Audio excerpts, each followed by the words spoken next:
बोलो शेरा वाली मैया की जय। बोलो आदिशक्ति माता भवानी की जय। जन्मेजय बोले, हे पितामह, उस बालक ने ऐसा कौन सा पाप कर्म किया था जिससे जन्म लेते ही उसको दुष्टात्मा कंस ने मार डाला। महान ज्ञानी, धर्मपरायण तथा ब्रह्मवेता होते हुए भी मुनिश्रेष्ठ नारद ने इस प्रकार का पाप क्यों किया। विद्वज्जनों ने पाप करने तथा पाप कराने वाले दोनों का समान पापी बताया है, तो फिर उन देवर्षि नारद ने इस पाप कर्म के लिए दुष्ट कंस को प्रेरित क्यों किया। इस विषय में मुझे यह महान संदेह हो रहा है कि जिस कर्म फल से वह बालक मारा गया उसके बारे में मुझे कुछ विस्तार पूर्वक बताइए। व्यास जी बोले, देवर्षि नारद को कौतुक करना तथा कलह करा देना अत्यंत प्रिय है। अतः देवताओं का कार्य साधने के लिए ही उन्होंने उपस्थित होकर यह सब काम किया था। उन मुनि नारद की बुद्धि झूठ बोलने में कभी भी प्रवृत्त नहीं हो सकती। सत्यवादी तथा पवित्र हृदय वाले वे सदा देवताओं का कार्य सिद्ध करने में तत्पर रहते हैं। इस प्रकार कंस ने देवकी के 6 पुत्रों को बारी बारी से जन्म लेते ही मार डाला। पूर्व जन्म में प्राप्त शाप के कारण वे 6 बालक जन्म लेते ही मृत्यु को प्राप्त हो गए। हे राजन, सुनिए, अब मैं उनके शाप का कारण बताऊंगा। स्वयंभुव मनवंतर में मरीचि की भार्या उर्णा के गर्भ से 6 अत्यंत बलशाली पुत्र उत्पन्न हुए। वह धर्मशास्त्र में पूर्ण रूप से निष्णात थे। एक बार ब्रह्मा जी को अपनी पुत्री सरस्वती के साथ समागम के लिए उद्यत देखकर वह हंस पड़े थे। तब ब्रह्मा जी ने उन्हें शाप दे दिया कि तुम लोगों का पतन हो जाए और तुम सब दैत्य योनि में जन्म लो। हे महाराज, इस प्रकार वह 6 पुत्र कालनेमी के पुत्र रूप में उत्पन्न हुए। हे राजन, अगले जन्म में वह हिरण्यकश्यपु के पुत्र हुए। उनका पूर्व ज्ञान अभी भी बना हुआ था, अतः वे सब पूर्व शाप से भयभीत होकर उस जन्म में समाहित चित्त हो शांत भाव से तप करने लगे थे। इससे ब्रह्मा जी ने अत्यंत प्रसन्न होकर उन 6 को वरदान दे दिया। ब्रह्मा जी बोले, हे महाभाग पुत्रों, मैंने क्रोध में आकर उस समय तुम लोगों को शाप दे दिया था। मैं तुम सभी पर परम प्रसन्न हूँ, अतएव अपना अभिलषित वर मांगो। व्यास जी बोले, उन ब्रह्मा का वचन सुनकर मन में अत्यंत प्रसन्नता हुई। अपना कार्य सिद्ध करने में तत्पर उन सब ने ब्रह्मा जी से वर मांग लिया। बालक बोले, हे पितामह, यदि आप आज हम पर प्रसन्न हैं तो हमें मनोवांछित वरदान दीजिए। हम लोगों को सभी देवता, मानव और महानाग न मार सकें। हे पितामह, यहाँ तक कि गंधर्व तथा बड़े से बड़े सिद्ध पुरुषों से भी हमारा वध ना हो सके। व्यास जी बोले, तब ब्रह्मा जी ने उनसे कहा कि यह सब पूर्ण होगा। ये महाभाग्यशाली बालकों, अब तुम सब लोग जाओ, यह सत्य होकर रहेगा, इसमें संदेह नहीं है। तब ब्रह्मा जी वरदान देकर चले गए। तब वे सब प्रसन्न हुए। हे कुरुश्रेष्ठ, वरदान की बात जानकर हिरण्यकश्यपु कुपित होकर उनसे बोला, हे पुत्रों, तुम लोगों ने मेरी उपेक्षा करके अपनी तपस्या से ब्रह्मा को प्रसन्न किया। उनसे प्रार्थना करके वरदान पाकर तुम लोग अत्यधिक बलशाली हो गए हो। तुम सभी ने अपने पिता के स्नेह को अपमानित किया है, अतएव मैं तुम लोगों का परित्याग करता हूँ। अब तुम लोग पाताल लोक चले जाओ। इस पृथ्वी पर तुम लोग षड्गर्भ नाम से विख्यात हो जाओगे। पाताल लोक में तुम लोग बहुत वर्षों तक निद्रा के वशीभूत होकर रहोगे। तत्पश्चात तुम लोग क्रम से प्रतिवर्ष देवकी के गर्भ से उत्पन्न होते रहोगे और पूर्व जन्म का तुम्हारा पिता कालनेमी उस समय कंस नाम से उत्पन्न होगा और वह अत्यंत क्रूर कंस तुम लोगों को उत्पन्न होते ही मार डालेगा। व्यास जी बोले, इस प्रकार हिरण्यकश्यपु से शापित होकर वे क्रम से क्रम एक एक करके देवकी के गर्भ में आते गए और कंस पूर्व शाप से प्रेरित होकर उन षड्गर्भ रूप देवकी के पुत्रों का वध करता रह गया। इसके बाद शेषनाग के अंशावतार बलभद्र जी देवकी के 7वें गर्भ में आए।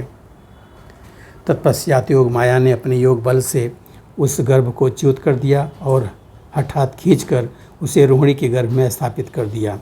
इसी बीच लोगों को यह बात मालूम हो गई कि 5वें महीने में ही देवकी का गर्भस्राव हो गया। कंस भी देवकी के गर्भपात का समाचार जान गया। अपने लिए यह सुखप्रद समाचार सुनकर वह दुष्ट आत्मा कंस बहुत प्रसन्न हुआ। उधर देवताओं के कार्य सिद्ध को करने तथा पृथ्वी का भार उतारने के लिए जगतपति भगवान विष्णु देवकी के 8वें गर्भ में विराजमान हो गए।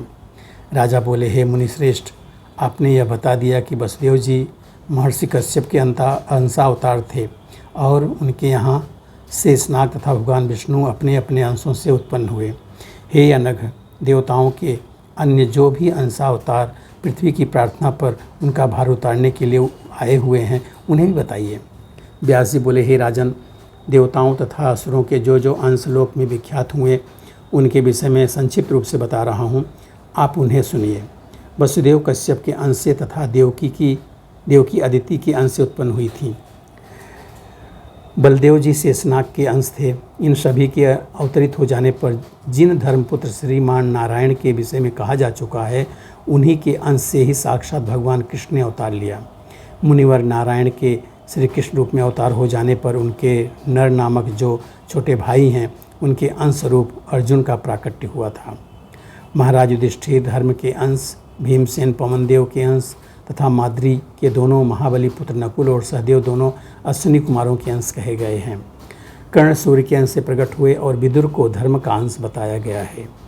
द्रोणाचार्य बृहस्पति के अंश से तथा उनका पुत्र अश्वत्थामा शिव के अंश से उत्पन्न हुए थे।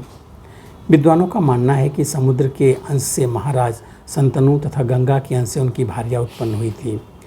पुराण प्रसिद्ध गंधर्वराज के अंश से महाराज देवक उत्पन्न हुए थे। भीष्म पितामह को वसु का तथा राजा विराट को मरुदगणों का अंशावतार बताया गया है। महाराज धृतराष्ट्र अरिष्टनेमि के पुत्र हंस के अंश से उत्पन्न कहे गए हैं। कृपाचार्य को किसी एक मरुदगण का अंश तथा कृतवर्मा को किसी दूसरे मरुदगण का अंश बताया गया है।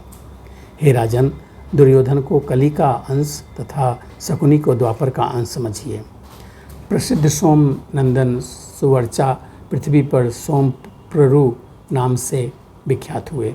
धृष्टद्युम्न अग्नि तथा शिखंडी राक्षस के अंश से उत्पन्न हुए। प्रद्युम्न सनत कुमार के अंश कहे गए हैं। द्रुपद वरुण के अंश थे तथा द्रौपदी साक्षात लक्ष्मी के अंश से उत्पन्न थी। द्रौपदी के 5 पुत्र विश्वदेव के अंश से उत्पन्न माने जा गए हैं। कुंती सिद्धि के अंश से, माद्री धृति के अंश से तथा गांधारी मति के अंश से उत्पन्न हुई थी। भगवान कृष्ण की सभी पत्नियां देवताओं की रमणियों के अंश से उत्पन्न कही गई हैं। इंद्र के द्वारा भेजे गए सब दैत्य धरातल पर आकर दुराचारी नरेश बने थे। शिशुपाल को हिरण्यकश्यपु का अंश कहा गया है। जरासंध विप्रचितिका तथा शल्य प्रहलाद का अंशावतार था। कालनेमी कंस का हुआ तथा हैसिरा को केसी का जन्म प्राप्त हुआ। बलिपुत्र को कुबमी अरिष्टासुर बना जो गोकुल में मारा गया। अनुहलाद दृष्ट केतु बना और बास्कल भगदत्त के रूप में उत्पन्न हुआ। लंब ने प्रलंबासुर के रूप में जन्म लिया और खर धेनुकासुर हुआ। अत्यंत भयंकर बाराय और किशोर नामक दोनों दैत्य चारुण और मुष्टिक नामक पहलवानों के रूप में प्रख्यात हुए। दिति का पुत्र अरिष्टासुर कुवलया पीड़ नामक हाथी हुआ। बलि की पुत्री पूतना राक्षसी बनी और उसका बेटा भाई बकासुर कहलाया। द्रोणपुत्र महाबली अश्वत्थामा यम, रुद्र, काम और क्रोध इन चारों के अंश से उत्पन्न हुआ था। पूर्व काल में अंशावतार के समय जो दैत्य तथा राक्षस उत्पन्न हुए थे, पृथ्वी से उन सबका भार उतारने के लिए सभी देवता अपने अपने अंश से उत्पन्न हुए। हे राजन, पुराणों में इन देवताओं तथा असुरों के अंशावतार को जो वर्णन किया गया है, वह सब मैंने आपसे कह दिया। जब ब्रह्मा आदि देवता प्रार्थना करने के लिए भगवान विष्णु के पास गए थे, तब विष्णु जी ने उन्हें श्वेत तथा श्याम वर्ण वाले 2 केस प्रदान किए थे। तदनंतर पृथ्वी का भार उतारने के लिए भगवान कृष्ण श्याम वर्ण विष्णु का अंश लेकर था, बलराम जी श्वेत वर्ण शेषनाग का अवतार लेकर अवतरित हुए। जो प्राणी भक्ति भावना से इस अंशावतार की कथा श्रवण करता है, वह समस्त पापों से मुक्त होकर अपने बंधु बांधवों के सहित आनंदित रहता है। यहाँ पे चतुर्थ स्कंद का 22वां अध्याय पूरा होता है। बोलो सच्चे दरबार की जय।